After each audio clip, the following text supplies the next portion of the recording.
C'était un lieu, Saint-Colonne. Le bureau de Saint-Colonne, c'était un lieu. Les habitués, disons, bon, quand on n'était pas en tournage, on traînait là, on lisait les journaux, on discutait, on proposait des sujets, eux nous en proposaient, on discutait, on montait les coups. Voilà, quand on prépare un coup, il faut téléphoner parfois à l'autre bout de la terre, etc. Donc c'était un lieu de travail très agréable. Et debout devant le comptoir, il écoute le ramoneur, perdant le fil de sa propre histoire, qui cherche l'aiguille du souvenir dans le blé noir de sa mémoire. Et c'était marrant parce qu'en même temps, c'était des groupes du Maillet, ils faisaient lecture pour tous aussi. Et donc, ils avaient un bureau, donc les gens qui venaient pour lecture pour tous, les écrivains, tout ça, ils passaient par là, etc. C'était assez marrant. Et il y avait une ambiance, quoi. Il y avait une ambiance Saint-Colonne, c'était le contraire de l'ambiance journal télévisé, quoi. Le contraire. On était dans un lieu de liberté. À condition qu'on ne parle pas de la France, quoi. Quand on parle de la France, pas touche. Montrer que le monde est en proie à des horreurs un peu partout, en Afrique, etc. Ça va très bien. Mais il y a une oasis de paix. C'est la France, au milieu de tout ça. Alors évidemment, nous, ça nous foutait les boules, hein, parce que l'oasis, bonjour. Hein. Et bon, il y avait cette ambiance, puis les patrons étaient très sympathiques, les groupes du Maillet étaient très marrants, beaucoup d'humour, un talent fou. On était en admiration dans ces mecs. Les commentaires qu'ils faisaient, c'était sidérant, quoi. Rien qu'à les regarder travailler, tu apprenais ton métier, quoi. C'est la meilleure école qu'on puisse avoir. Hein. Et tout ça dans l'humour. C'était formidable. On était tous pigistes à Saint-Colonne. Tout le monde était payé à l'émission, quoi. On négociait. Il n'y avait pas de... Comme statutaire, il y avait les producteurs, et encore, je ne sais pas quel statut ils avaient, et les secrétaires... mais sinon, tout le monde était pigiste.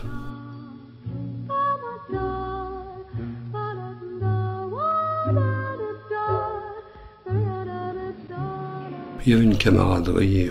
En général, on se débrouillait pour partir avec des gens qu'on aimait bien, avec qui on s'entendait.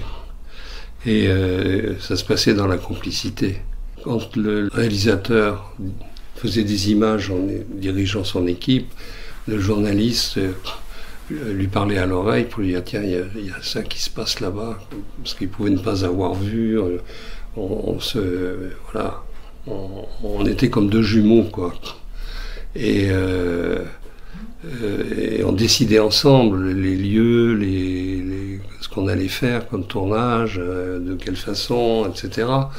Et quand on faisait les interviews, quand le journaliste interviewait, le réalisateur, parfois, il pensait à une question, et il te la soufflait à l'oreille. Tu vois, on travaillait comme ça, quoi. C'était vraiment dans la complicité.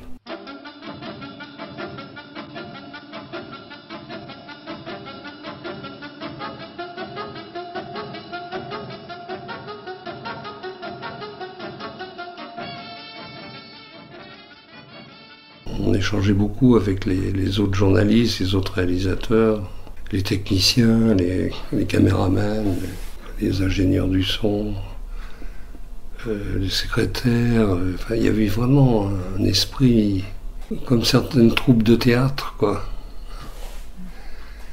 Non, moi, j'ai eu une grande chance de tomber là-dedans, quoi, par hasard, par le plus grand des hasards.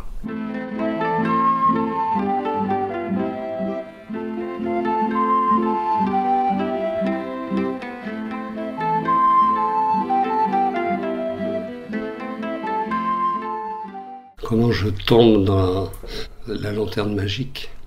Bah, c'est assez marrant parce que ma sœur était devenue la patronne de la ferme, quoi. Après la mort de mon père, c'est elle qui lui avait succédé, ce qui était assez rare. C'est plutôt un garçon qui succédait au père dans le monde paysan.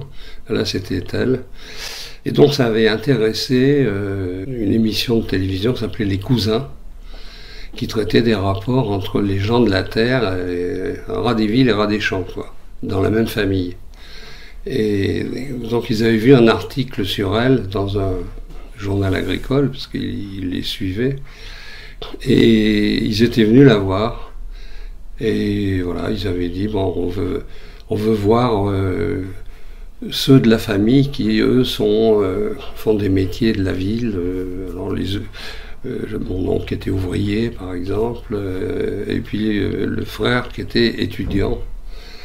Et du coup, j'ai été interviewé pour parler de ma sœur, dire ce que je pensais d'elle, etc. Et moi, ce que je faisais. Vous faites des études, vous n'avez pas le sentiment de faire une promotion, de participer à une promotion dans vos études? Non, enfin pas du tout. Je pense que la promotion du personnel que ma sœur a réalisée est largement aussi intéressante. Sur son plan à elle, vous voulez dire? Oui. Même au point de vue culture personnelle. Enfin, je peux faire la comparaison facilement avec pas mal d'étudiants, d'étudiantes. Et j'aime encore bien, je préfère largement discuter le coup avec elle qu'avec 80% des étudiants. À l'époque, j'étais très militant de l'UEC, de l'UNEF, etc. J'allais souvent en réunion à Paris. Et l'équipe, elle était dirigée par deux personnages qui étaient des gens de 5 colonnes à la une. C'est une émission qui était dans les eaux de 5 colonnes à la une. C'était la grande émission de l'époque. Et c'était Desgroupes, Pierre Desgroupes, qui était le journaliste de cette équipe, et Jean-Pierre Gallo, le réalisateur, avec qui je suis resté très ami, jusqu'à ce qu'il meure. Et Desgroupes, c'est lui qui était l'intervieweur. Et donc, comme ils étaient tous très sympas, on avait beaucoup été devenus copains, quoi. Et il m'avait dit, quand tu viens à Paris pour tes réunions là, d'étudiants à la con, là, il parlait avec l'accent parisot, et tu viens nous voir, et puis tu assisteras à 5 colonnes à la une dans le studio. Alors bon, moi, au moment de ce voyage à Paris, j'avais mon idée en tête. Je voulais être journaliste, mais moi je pensais être journaliste de presse écrite. Voilà, j'étais un jeune exalté qui voulait être un redresseur de tort, etc. En gros, dénoncer les méchants, les salopards. Et donc, voilà. Et mon journal, à l'époque, mon quotidien, c'était pas l'Humanité, c'était un journal qui s'appelait Libération. Pas le Libération d'aujourd'hui, le Libération de Dacier de la Vigerie, grand résistant. Et je me disais, une fois que je vais à Paris, j'irai les voir. Je vais me payer de culot, quoi. Alors j'étais très timide. Mais je vais aller à Libération, puis leur dire, voilà, est-ce que je peux pas faire un stage chez vous? J'ai envie de faire ce métier. Et un jour que j'étais venu à Paris pour une réunion de l'UNEF, ou de l'UEC, je sais plus, je me suis dit, après que la réunion qui durait 2 ou 3 jours soit terminée, je me suis dit, le lendemain matin, je me suis dit, tiens, je vais aller à Libération, puis je vais voir, on sait jamais. Et donc je descends, je vais boire le café au bistrot, j'achète mon quotidien, le Libération, et qu'est-ce que je vois? C'était le dernier numéro. Libération coulée, ce jour-là. Et l'après-midi, je téléphone aux gens de 5 colonnes et je leur dis, je suis à Paris, est-ce que je peux passer cet après-midi? C'était un vendredi, justement, qui était jour de 5 colonnes à la une. Il dit, mais bien sûr, tu viens à telle heure, à tel endroit, tout ça, bon. Et je me retrouve à Cognac-G, fin d'après-midi, dans le studio, et j'assiste à la diffusion de 5 colonnes à la une. C'est-à-dire les gens qui ont fait des reportages et qui sont lancés par soit des groupes, soit du Maillet, en direct. Évidemment, ça me passionne, quoi. Je trouve ça, j'étais très intimidé. Et après, il y avait toujours le repas. Les producteurs, c'était Pierre Desgros, Pierre Dumaillet, Pierre Lazareff et Igor Barrère, qui était le réalisateur. Et Pierre Lazareff, l'un des papas, était le directeur de France Soir. Son cachet de producteur de 5 colonnes, il en faisait don, si tu veux, à l'équipe. Il n'a pas besoin de ça. Hein. Son cachet servait à inviter tous les participants de l'émission, c'est-à-dire toute l'équipe, les techniciens, les journalistes, etc. Et puis les invités, voilà, tout le monde était invité dans un grand restaurant de la place de l'Alma. Et il m'emmène. Et là, on casse la croûte, on discute, je leur raconte l'histoire de Libération, ils sont morts de rire, ils se tapent sur les cuisses, etc. Et ils me disent, mais c'est fini la presse écrite, il faut faire de la télé maintenant, si tu veux être journaliste, il faut faire de la télé. Je leur dis, vous rigolez quoi, petit paysan comme moi.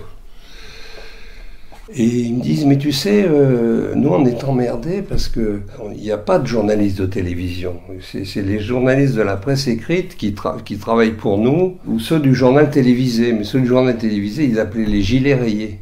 C'est comme dans Tintin et Milou, les gilets rayés, le serviteur, tu vois. Ce qui était vrai pour certains, mais pas pour tous. Il y en a d'autres. Parmi les gens du journal télévisé, il y en a avec qui ils s'entendaient très bien, comme Frédéric Potcher, par exemple, qui était le spécialiste de la justice, qui racontait les procès, qui était un type merveilleux.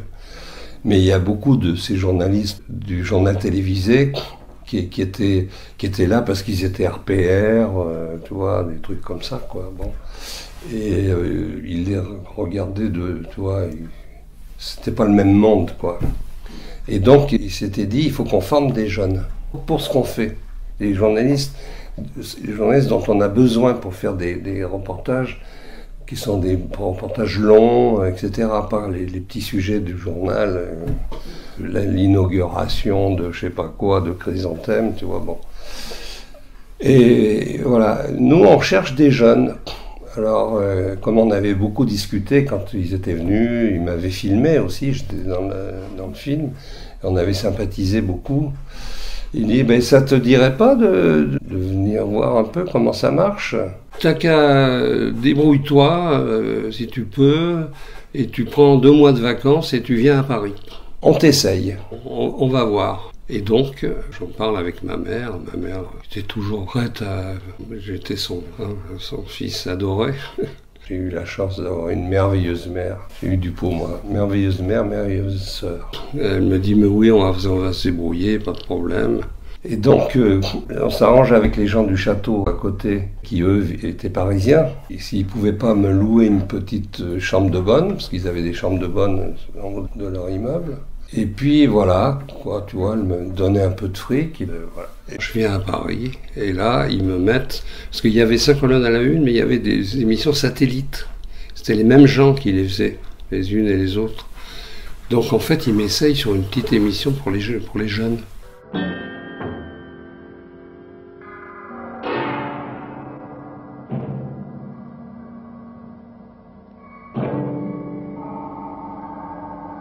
Avec un réalisateur qui s'appelait Jean-Noël Roy, qui a été adorable avec moi. Et donc il me prend comme grouillot. Il faisait les interviews, et moi je lui servais d'assistant, quoi. Et puis un jour, il y a un étudiant là, que j'avais moi-même amené d'ailleurs. Alors là, les étudiants... Tu veux des étudiants, je t'en fournis des étudiants tant que tu veux. Évidemment, j'étais là-dedans, quoi. Donc je lui ai amené des personnages d'étudiants à interviewer. Bon, ça marchait très bien. Et puis un beau jour, il me file le micro, il me dit, c'est toi qui vas interviewer celui-là. J'ai failli m'évanouir, mais bon, on y va. Et voilà, finalement ça a marché, il m'en a fait interviewer d'autres, etc. Et à la fin, il a mis ensemble mes interviews et il les a portées à des groupes et du Maillet pour qu'ils voient ce que je faisais, quoi, voilà. J'ai donc là passé l'étape au-dessus. Ils m'ont mis comme grouillot sur des 5 colonnes. Et en particulier, il y avait un livre blanc sur l'agriculture. Ça tombait plutôt bien. Un grand numéro spécial sur les paysans. Alors, c'était un truc incroyable. Il y avait 5-6 équipes qui sont parties un peu partout en France, avec un angle à traiter, différent les uns des autres. Donc je pars avec un autre réalisateur, Chouchan, qui est un ami aussi. Et bon, voilà, je servais de grouillot, je récupérais des infos, des personnages et tout ça. Je ne sais plus dans quelle région on était, en Normandie, je crois.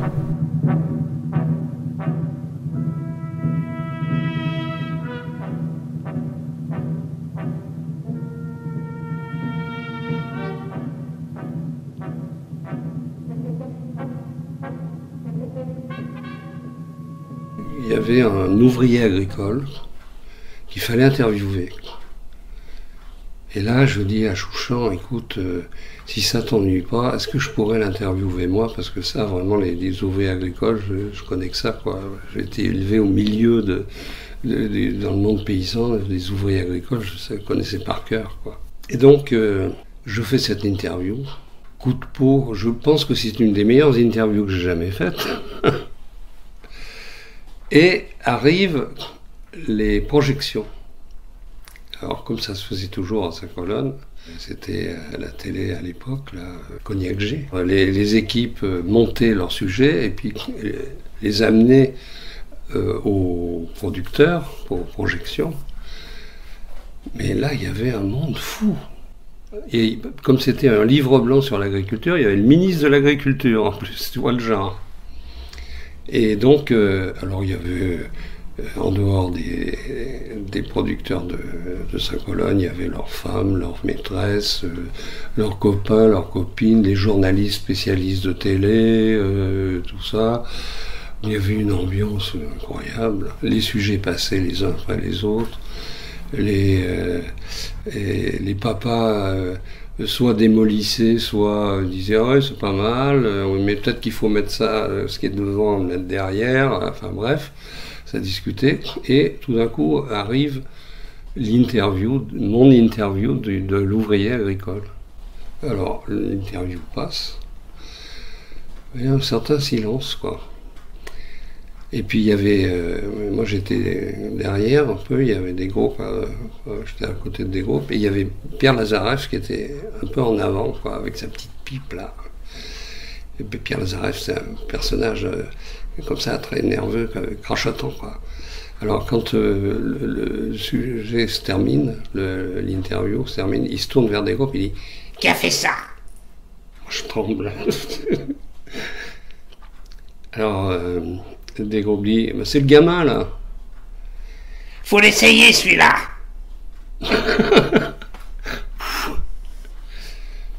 Et c'est comme ça que j'ai le coup d'après, bah, je suis parti comme journaliste.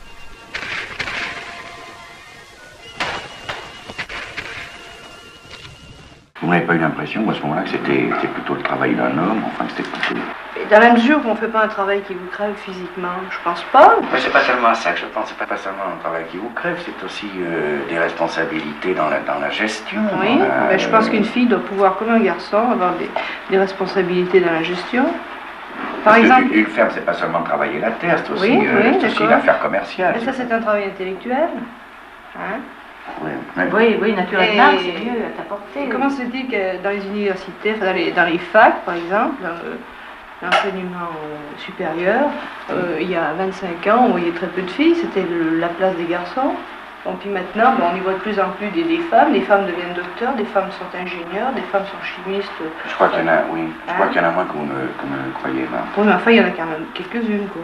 Non, il y en a beaucoup qui font les diplômes, oui. C'est vrai, mais c'est un des problèmes de la condition du travail des femmes, c'est qu'elles font leur diplôme et puis au bout de 3 ans, elles se marient. Elles se marient, elles ont des enfants.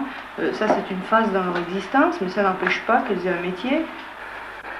Je sais pas, il me semble qu'à votre âge, les jeunes filles ont des pensées plus, je sais pas comment qualifier, plus futiles. Je pense pas, oui, si elles aiment s'habiller, vous aimez vous habiller? Oui, à l'occasion, quand c'est nécessaire. Ça fait marrer votre frère. S'habiller, toujours habillé. Vous allez à Grenoble choisir une petite robe, comment on dit? Oui, enfin... Pas tellement. Quand je dois m'habiller, je fais un choix, c'est un fait, mais enfin, je ne veux pas passer toute une après-midi à choisir une robe. Enfin. Si vous ne passez pas une après-midi à choisir une robe, vous ne vous habillerez jamais. Oui, mais enfin, je choisis quand même, quoi. Si, si. Ça vous intéresse pas? Oh ben non, je pense qu'il y a autre chose à faire. Le coiffeur, par exemple, chez quelqu'un. Pourquoi? Je sais pas, Il y a des coiffeurs qui... Il y a des femmes qui vont Oui, mais il y a des coiffeurs qui coupent les cheveux très courts. Une fois pour toutes. Ah oui, ça y est. C'est elle le coiffeur. Oui, il est votre coiffeur à Grenoble. C'est vous qui vous coupez les cheveux? Oui. Mais si vous disiez à un coiffeur, faites-moi une tête qui aille avec mon genre, il vous ferait peut-être une tête qui ressemble à la vôtre. Enfin... Façonnée, plus ou moins. Elle a jamais ça. C'est-à-dire qu'il y a ça, et puis il y a le fait d'aller passer une après-midi chez le coiffeur, de se casser les pieds, de se barber, et puis d'attendre qu'on soit belle.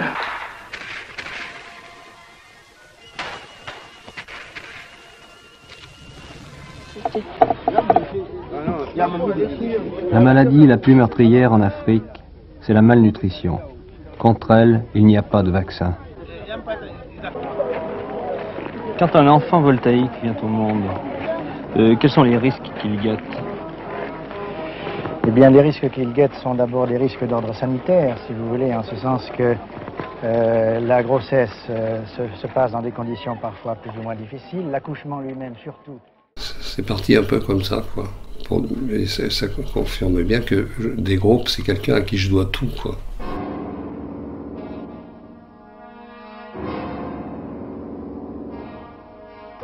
Des groupes du Maillet. Comment ils arrivent à la radio puis à la télé? C'est des gens qui ont été résistants et qui en 1944 s'installent dans la place, quoi. Et se retrouvent à la radio. Et puis, bon, peu à peu, avec Lazareff, ils créent cette extraordinaire émission qui était 5 colonnes à la une. Le soir de diffusion de 5 colonnes, la vie s'arrêtait dans Paris, dans les villes. C'était incroyable. Dumaillet, c'est un type qui avait un humour phénoménal. Un exemple, à une époque, il faisait partie d'un groupe de journalistes qui commentaient les images du journal télévisé. Un jour arrivent des images qui venaient des États-Unis et sur le stock car. C'est la première fois qu'on voyait ces images complètement dingues en France. Les bagnoles qui se rentrent dedans, etc.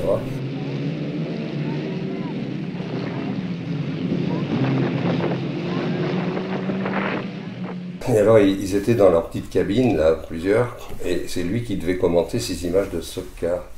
Alors les images arrivent, et Dumaillet est avec sa pipe dans la cabine, et les bras croisés, et il dit rien.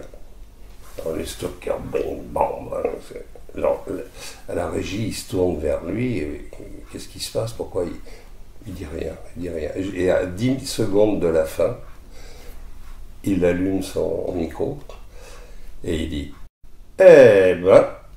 et on ferme. Seul commentaire. Un des meilleurs commentaires qu'on ait jamais fait à la télé. Mais une fois aussi, il m'a beaucoup fait rire. On avait organisé une espèce de débat, je ne sais plus sur quel sujet, et je lui ai dit ça serait sympa si tu pouvais venir. D'ailleurs, entre nous, on n'est pas tous d'accord.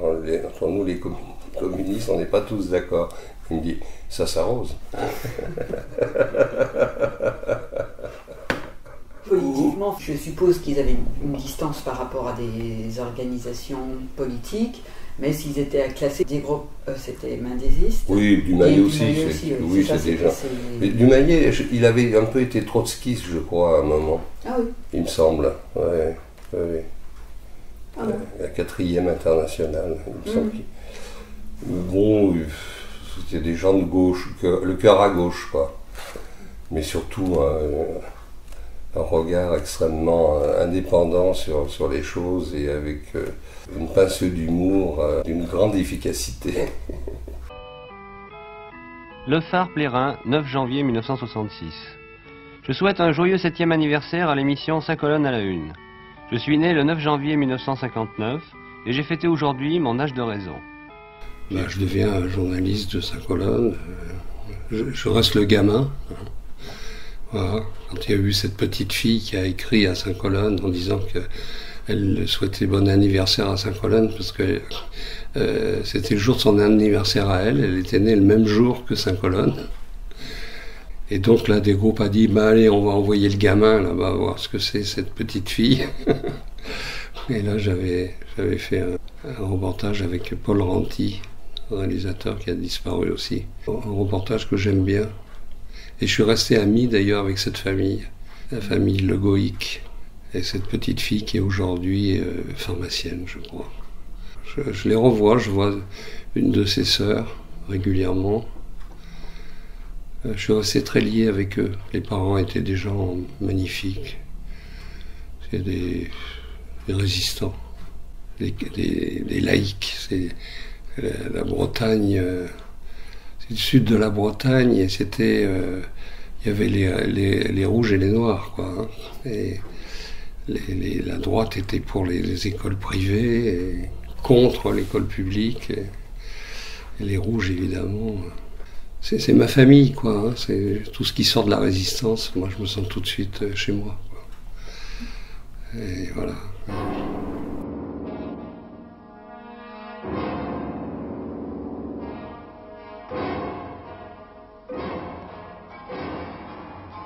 Je suis allé en Algérie à la même époque. On avait fait plusieurs sujets.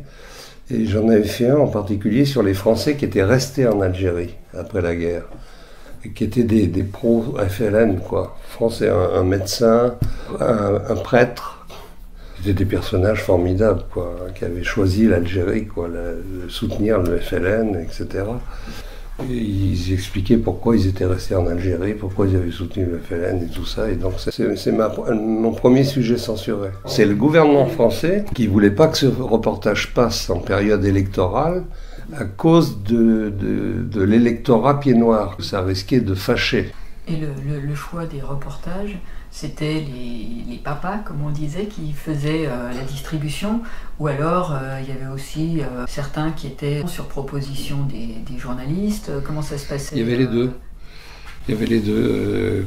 Bon, souvent ils disaient, bon, tu pars à tel endroit, on était tout content, on partait. Mais on avait aussi la possibilité de leur dire, bah tiens, il y a un truc là-bas, ça serait bien. C'est ce qui m'est arrivé, en 67. En 67, quand il y a eu cette grande grève à Saint-Nazaire, grève des mensuels de Saint-Nazaire. Moi, j'étais allé à Saint-Nazaire l'année d'avant, dans une période où il n'y avait pas de conflit, et je connaissais tout le monde là-bas, et en particulier les syndicalistes, mais pas seulement ceux de la CGT, ceux de FO aussi. J'étais très copain avec un grand syndicaliste de FO de Saint-Nazaire, Malnoé, qui a une grande gueule, une espèce d'anarcho-syndicaliste. C'est tous des grandes gueules d'ailleurs. Quand il y a eu cette grève, j'ai cassé les pieds au papa, à des groupes particuliers, disant faut y aller, quoi, c'est une grève incroyable. Il y a une solidarité. Je racontais tout ce que, comme je leur téléphonais ou ils m'appelaient, ils me tenaient au courant, les copains de Saint-Nazaire.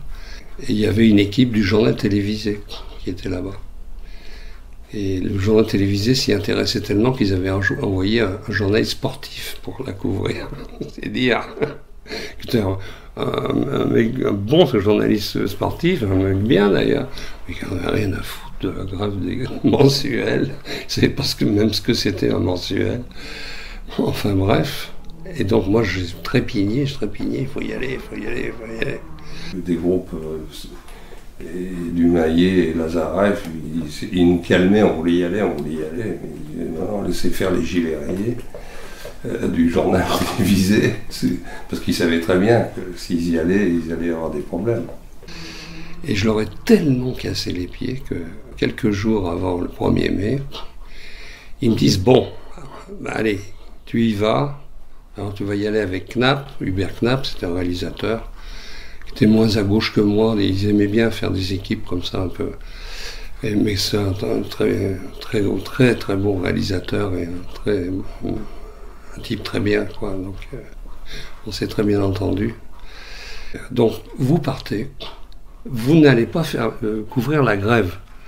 Vous allez faire un reportage sur le 1er mai dans une ville ouvrière. Bon, il y a une grève en ce moment.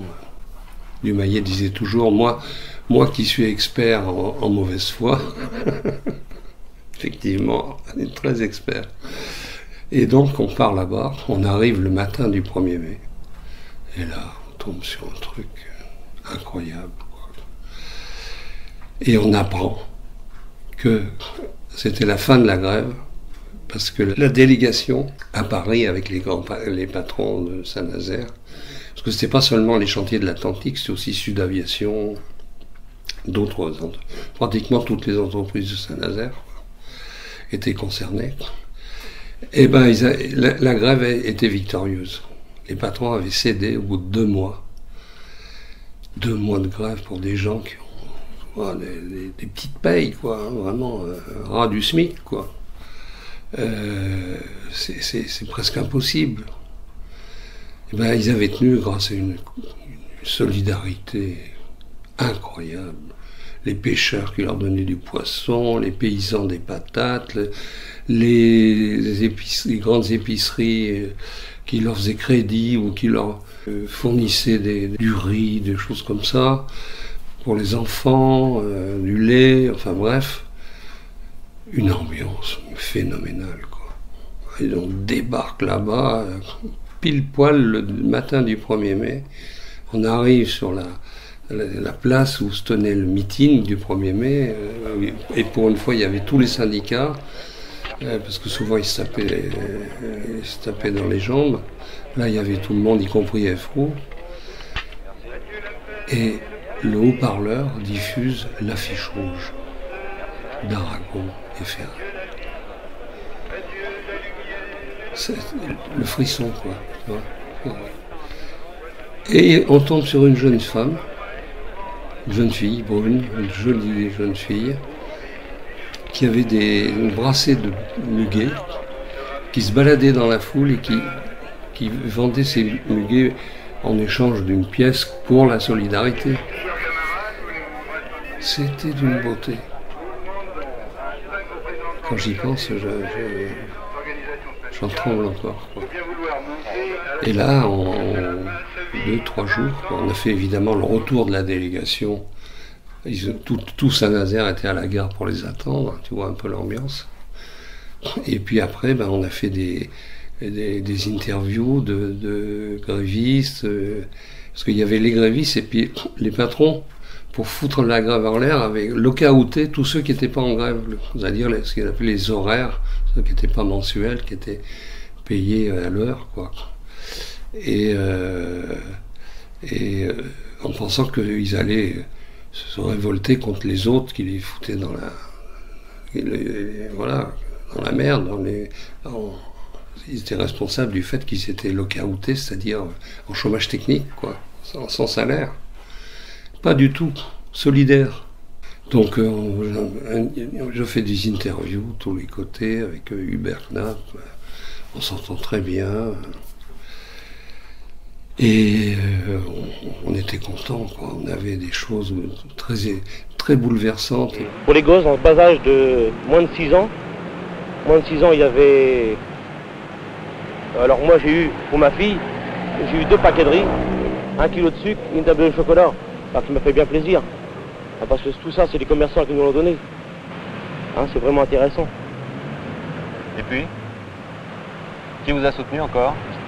Moi, ce qui m'a soutenu, je vous le dire sincèrement, c'est ma belle-sœur qui habite à Nantes, qui m'a envoyé l'autre jour un mandat de 20 000 francs.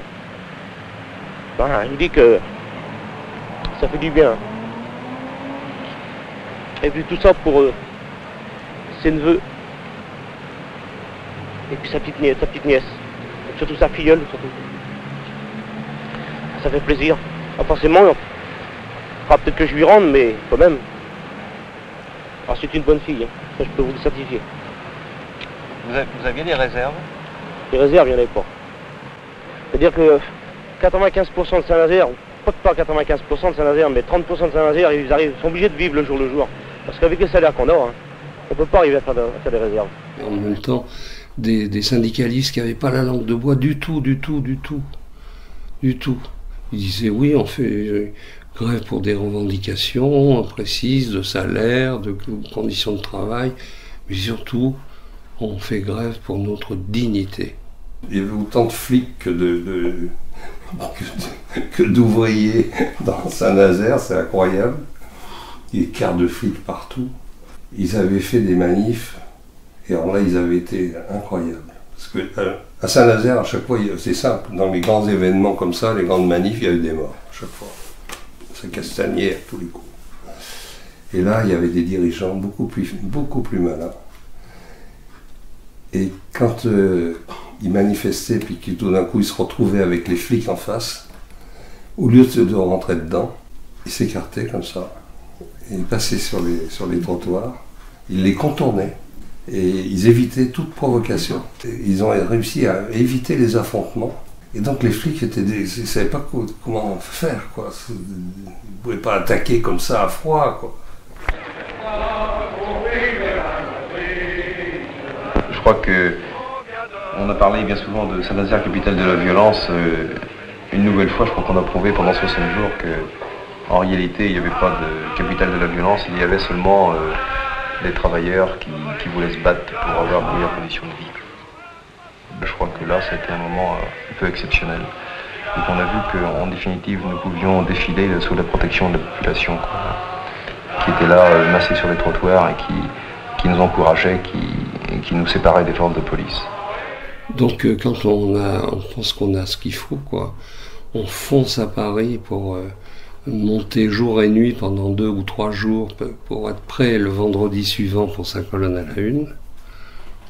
Et là arrive le vendredi matin, projection, qui était normale. Les patrons de sa colonne, ils voyaient tous les sujets, ils discutaient, ils nous emmerdaient, ils disaient non, ça tu n'aurais pas dû le mettre là, tu le mettre plutôt là, enfin bref, alors nous on résistait, etc. Et là, il y avait 2 invités surprises. Contamine, le directeur de la télévision, alors lui je savais qui c'était, c'est un vrai salopard, et un type qui se présente, Forestier Sly. On se regarde avec ça, on dit le SLI. Je savais vaguement ce que c'était. Service de liaison interministérielle pour l'information. Commission de censure. Tout simplement. Alors, bon, on s'installe, on fait la projection, il n'y a pas de commentaires, on commente à la volée, il y avait encore des imperfections, on n'a pas eu le temps de fignoler. Et puis on entend ce type qui renaudait dans son coin, ronnier pendant la projection. Au bout de 24 minutes, on arrive au bout, les lumières se rallument, et ce type, mais comme un diable qui sort de sa boîte, il éructe. C'est du mauvais cinéma de 1936.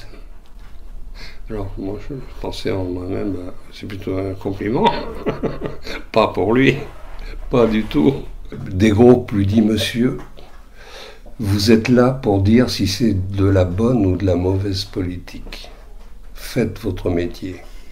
Quant à savoir si c'est du bon ou du mauvais cinéma, ça c'est à nous de le dire. La classe, hein. Là tu te dis, avoir des patrons comme ça. Mais évidemment, ça n'a rien changé. C'est pas objectif, il n'y a que les ouvriers qui parlent, il n'y a pas les patrons. Alors nous, on dit, écoutez, nous, on est partis là-bas pour faire l'ambiance du 1er mai. S'il y avait eu des patrons, on les aurait interviewés, mais il n'y a pas de patrons dans les rues de Saint-Nazaire. Hein. D'ailleurs, ils étaient à Paris pour négocier. Et puis, il faut y retourner. Alors, nous on dit, la grève est finie, maintenant ça n'a plus de sens, quoi. Alors Dumayet tire sur sa pipe, il dit, il n'y a qu'à leur demander de se refoutre en grève. Tout le monde se marre, mais sauf Forestier et Contamine. Lazareff essaye d'arranger les choses, il était le cul entre 2 chaises, lui, parce que bon, il était gaulliste, mais en même temps, il était journaliste, donc il essayait d'arranger le coup. Rien à faire, rien à faire. Ce reportage ne sera jamais diffusé sur les antennes de l'ORTF. Donc là, on voit que c'est foutu. Knapp dégoûté rentre chez lui, et moi avec le monteur, parce qu'on m'avait dit un truc, il faut faire gaffe quand ils interdisent. On a tendance à baisser les bras, on rentre chez soi, on revient en disant on va revenir demain pour classer les bobineaux, et on revient le lendemain, il n'y a plus rien. Ils font le ménage. Et m'avait-on dit, souvent, ils détruisent les émissions interdites. Donc, avec le monteur, on dit rien, on retourne dans la salle, on bricole les 2 ou 3 trucs, on n'a pas eu le temps d'ailleurs de tout fignoler, quoi, hein, c'était des 2 ou 3 trucs qui n'allaient pas. On va voir des copains techniciens et on leur dit, voilà, il faut nous mixer ce reportage, enregistrer le commentaire et mixer. Alors moi j'écris un commentaire à la va-vite sur un coin de table. Et on finit, grâce à ces copains techniciens. On a toujours des alliés dans ces coups-là, sinon on fait rien. Et là, je prends la bobine, je la mets dans mon blouson et je la vole.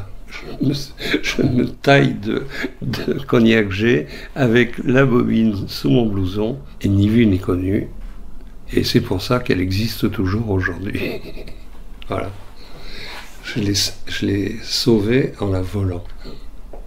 Ce qui fait qu'il existe toujours, qu'il s'est baladé à droite à gauche pendant je ne sais pas combien de dizaines d'années sous le titre de 1er mai à Saint-Nazaire. Voilà. Jusqu'au jour où les gens de Saint-Nazaire ont dit « Dis donc, ton film, tourné le 1er mai 67, là, on ne pourrait pas le voir ?» Et là, je ne l'avais plus, moi, parce que je l'avais confié à Knapp, qui, peu avant sa mort, avait voulu faire le point de tout ce qu'il avait fait, etc. Et donc j'appelle sa femme, il était mort. Puis je lui dis, regarde si tu ne retrouves pas ce truc qu'on a fait à Saint-Nazaire en 67. Elle l'a retrouvé. Donc je suis allé à Saint-Nazaire. Je m'en souviens encore comme si c'était hier. Là je retrouve tous les gens avec qui on avait tourné, sauf ceux qui étaient morts, certains étaient morts. Et le dirigeant de la CGT était mort, le dirigeant de la CFDT s'était cassé l'épine dorsale parce qu'il avait voulu arranger une antenne pour un jour de match de rugby, de foot, je sais plus. Le pauvre, il était tombé, il était dans le fauteuil roulant. Mais sinon, tous les autres étaient là, et puis la population, enfin, les grévistes, tous ceux qui étaient dans le film. Et alors, ils avaient un truc municipal où il y avait plusieurs salles de projection. Il y en avait une qui devait faire, il y avait 50 places, et une autre où il y avait 400 places. Alors, ils croyaient faire ça dans la petite, au bout une demi-heure avant l'heure de la projection, ils se sont rendus compte que ça ne marcherait jamais, que ça ne rentrait pas. Ils sont passés dans la grande salle, 400 personnes, c'était archi plein, des gens assis par terre. Donc le film est passé, alors, ils étaient évidemment bouleversés. Ils disaient, pour nous c'est plus important que 68, 67. Et moi je leur dis, bah, écoutez, pour vous ça a été une grande victoire, mais pour moi c'est l'un de mes plus gros échecs. Et ce film n'est jamais passé à la télé. Mais il circule, ça s'appelle le 1er mai à Saint-Nazaire. Donc il n'y a pas de propriétaire, pas vraiment de propriétaire. Bah, les ayants droit, c'est Hubert Knapp qui est mort et moi. Ce film, j'ai jamais avalé qu'il soit pas passé. Mais en même temps, justement, là, à une période où on arrive justement au cinquantenaire de 68, ça montre aussi tout ce qui était du pré-68, à quel point c'était mis sous le tapis, à quel point c'était au niveau de l'information, c'était caché, c'était... Oui, alors que ça bouillonnait partout, et que ça annonçait 68. Ouais. Mais ils ne voulaient pas le voir, personne ne voulait le voir. Et c'est pour ça que ça leur a pété à la gueule, 68. Et ça montait partout, quoi. Et là, Saint-Nazaire, effectivement, c'est vraiment annonciateur, quoi. Je crois qu'il y a d'abord une question de dignité et de responsabilité. La société capitaliste dans laquelle nous vivons, je crois elle pourrait se résumer dans cette formule produis, consomme et tais-toi. Je crois que les travailleurs veulent aussi être responsables, non seulement dans l'entreprise où on leur demande de prendre des responsabilités, mais aussi dans toute leur vie. Et je crois que ça aussi c'est déterminant dans un mouvement comme celui dans lequel nous avons vécu pendant 2 mois. Et puis cette classe ouvrière, c'était en noir et blanc encore, quand je revois les images. Je me dis, c'est encore la classe ouvrière de 36, quoi. Il avait raison, le gars, qui disait c'est du mauvais cinéma de 1936. Effectivement, c'est la classe ouvrière de 36. Ouais, le mégot, les mégots, les casquettes, ils sont formidables.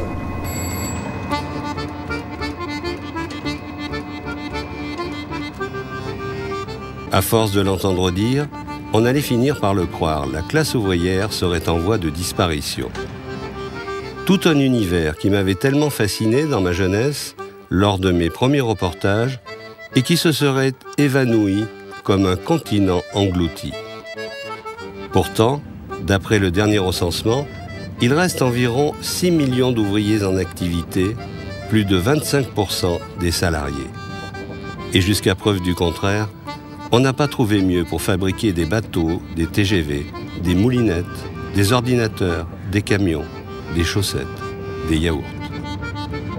Pas mieux non plus pour édifier ces empires, ces grandes fortunes qui surplombent plus que jamais la misère du monde.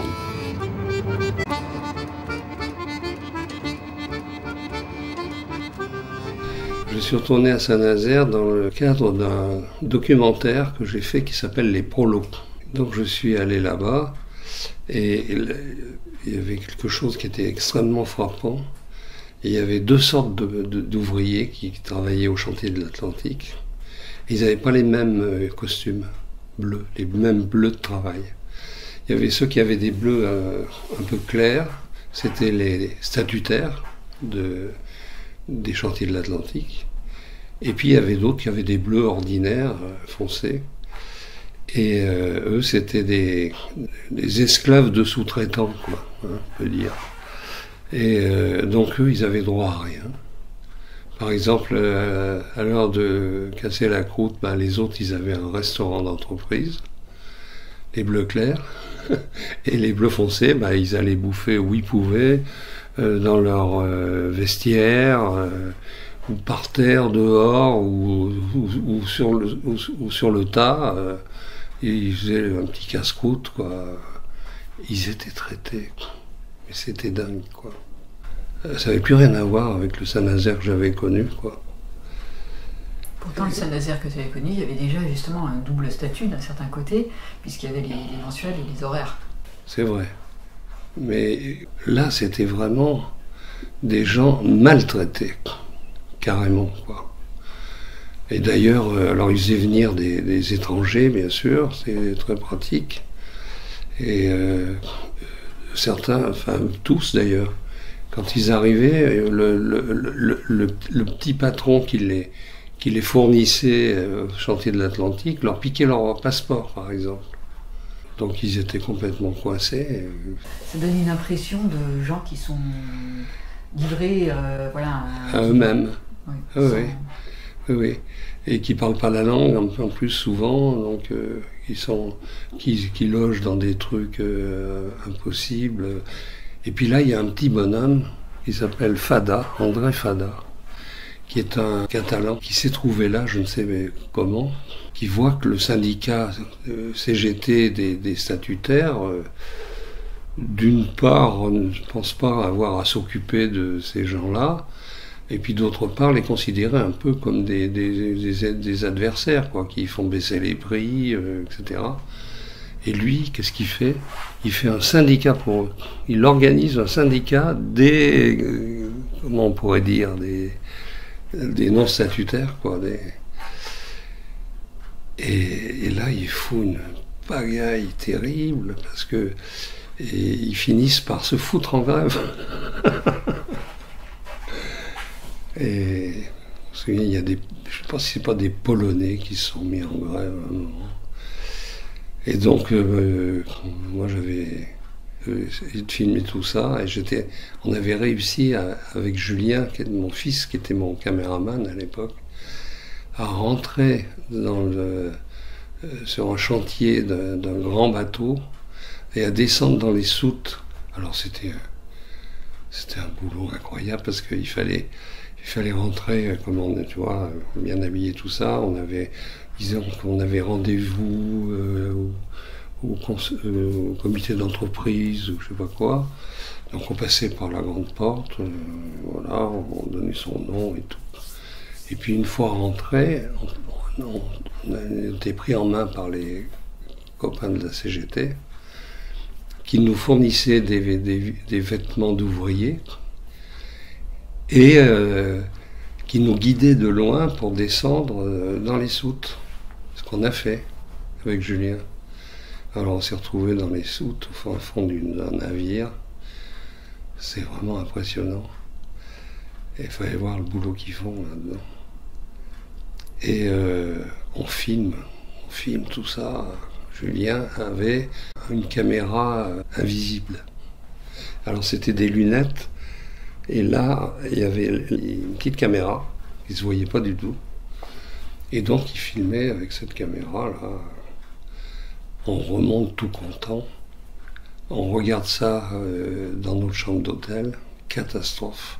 Il s'était passé, la première fois qu'il se servait de cet engin, il ne s'était pas rendu compte que sur les lunettes, la tête bouge tout le temps.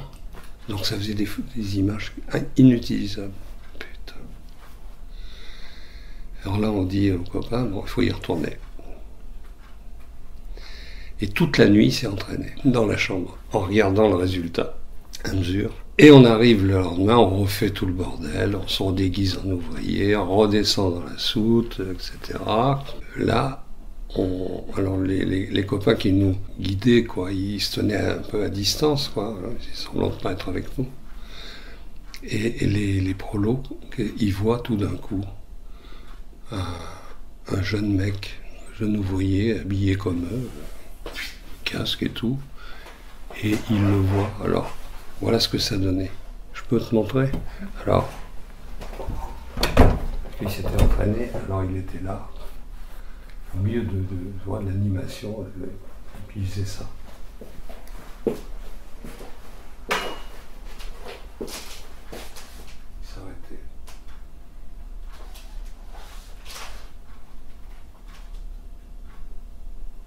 Au point d'arrêt.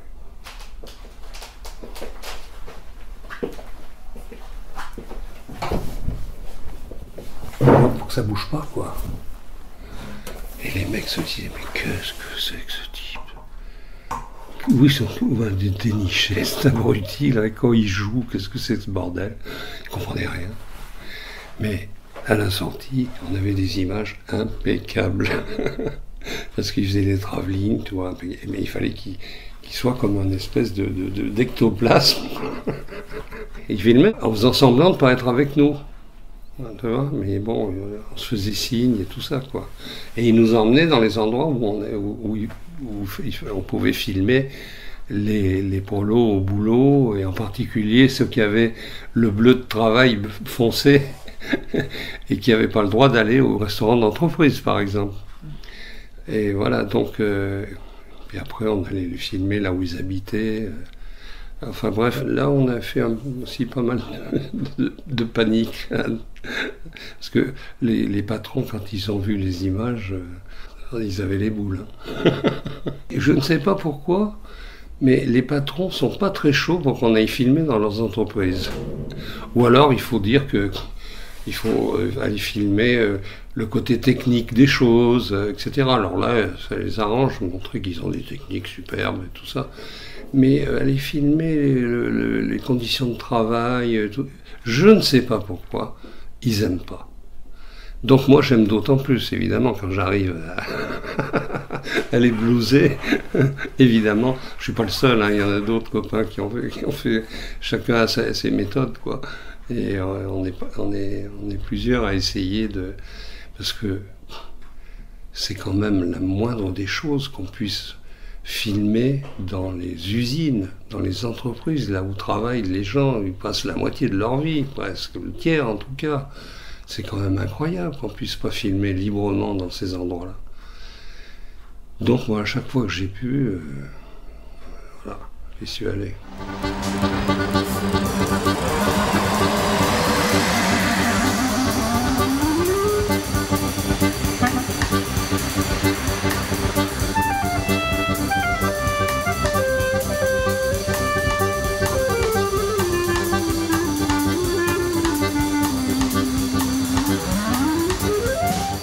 La sous-traitance et l'intérim, l'arme absolue des grands groupes modernes. Un système qui évite au donneur d'ordre d'assumer lui-même les à-coups du marché et qui annule pour la majorité des ouvriers la plupart des conquêtes sociales.